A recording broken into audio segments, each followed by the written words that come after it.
سفید پڑتا چہرہ، آنکھوں کے گرد گہرے سیاہ حلقے، بے ترتیب بال، سہما ہوا لہجہ اور پریشان حال، پرانے مگر صاف ستھرے کپڑوں میں ملبوس، وہ روزانہ صبح میرے پاس آیا کرتا۔ وہ باپ تھا، مجبور باپ، ہارا ہوا باپ۔ صاحب، میری بیٹی بیمار ہے، اس کا آپریشن ہے، خدا کے لیے میری کچھ مدد کر دیں، اللہ آپ کو بہت اجر دیں گے۔ کام میں مگن دکان پر بیٹھے کیلکولیٹر پر تیزی سے انگلیاں چلاتے ہوئے کنکھیوں سے میں نے اس کی طرف دیکھا اور گویا ہوا، اچھا، خوب، یہ کام ٹھیک ہے۔ یہ مانگنے کے نت نئے طریقے کہاں سے نکال لیتے ہو تم لوگ؟ کبھی ماں بیمار تو کبھی بیوی اور کبھی بیٹی۔ اچھا طریقہ ہے حرام خوری کا۔ چنگے بھلے ہو، کوئی کام دھندا نہیں کر سکتے، مانگنے چلے آتے ہو منہ اٹھا کر۔ صاحب، کرتا ہوں کام، مگر 300 دیہڑی میں گھر کا چولہا بڑی مشکل سے جلتا ہے، بیٹی کا علاج کیسے کراؤں؟ آپ حسب توفیق میری مدد کر دیں، احسان مند رہوں گا، اللہ آپ کو 1000 گنا اجر دیں گے۔ میں نے نہ چاہتے ہوئے بھی 10 کا نوٹ اسے تھماتے ہوئے 10,000 باتیں سنا دی، جیسے اپنی ساری جمع پونجی اسے تھما رہا ہوں، اور وہ نظریں جھکائے 10 روپے کا نوٹ لیتا، دعائیں دیتا رخصت ہو گیا۔ یہ پہلی دفعہ جب میری دکان پہ آیا تب کا یہ واقعہ ہے۔ اب یہ سلسلہ روز چل نکلا۔ وہ آتا، سوال کرتا، میں باتیں سناتا، وہ سر جھکائے کھڑا رہتا، میں 10 روپے دیتا، وہ دعائیں دیتا رخصت ہو جاتا۔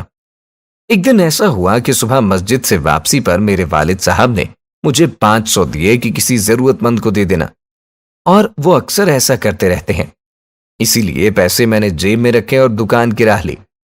حسب معمول پہلے کی طرح سب سے پہلے اسی فقیر نے آ کر مؤدبانہ اور سلجھے طریقے سے سوال کیا، اور میں نے سب سے پہلے اسے خوب الٹی سیدھی سنائی اور 500 کا نوٹ نکال کر اس کی طرف پڑھاتے ہوئے اسے خبردار کیا، یہ تمہارے پورے 6 مہینے کی خیرات ہے، اب 6 ماہ تک تم دوبارہ میری دکان کے آس پاس بھی نظر آئے تو تمہاری خیر نہیں۔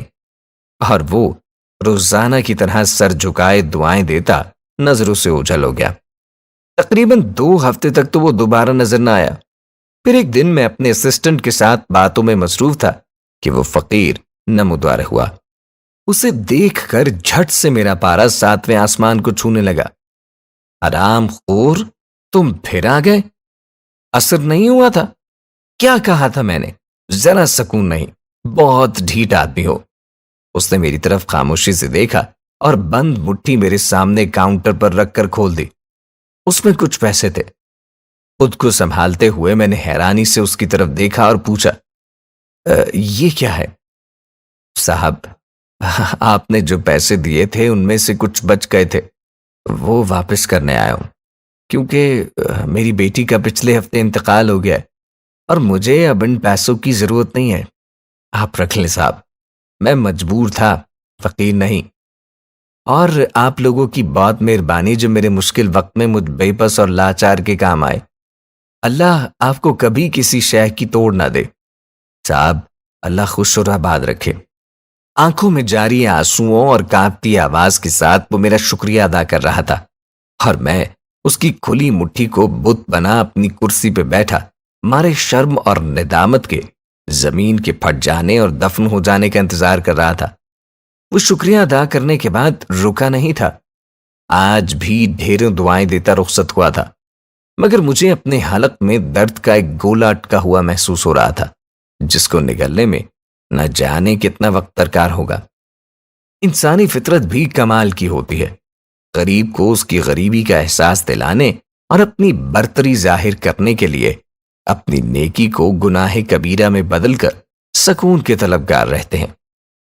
اللہ نے ہمیں جب ایسی بے شمار نعمتوں سے نواز رکھا ہے جس کے ہم ذرا بھی لائق اور قابل نہیں، تو پھر ہم کیوں اس کے دیے ہوئے رزق میں سے جب کسی ضرورت مند کی مدد کرتے ہیں تو اصل اور نقل کے چکروں میں پڑ جاتے ہیں؟ آپ جب بھی جتنا ہو سکے توفیق کے مطابق جب کسی کی مدد کریں تو دل سے کریں، اور اللہ کی رضا کے لیے کریں، اور اللہ کی رضا بیزاری سے حاصل نہیں ہوتی، صدقے دل سے ہوتی ہے۔ اللہ پاک ہمیں سچے دل سے عمل کرنے کی توفیق عطا فرمائے، آمین ثم آمین۔ یا رب العالمین.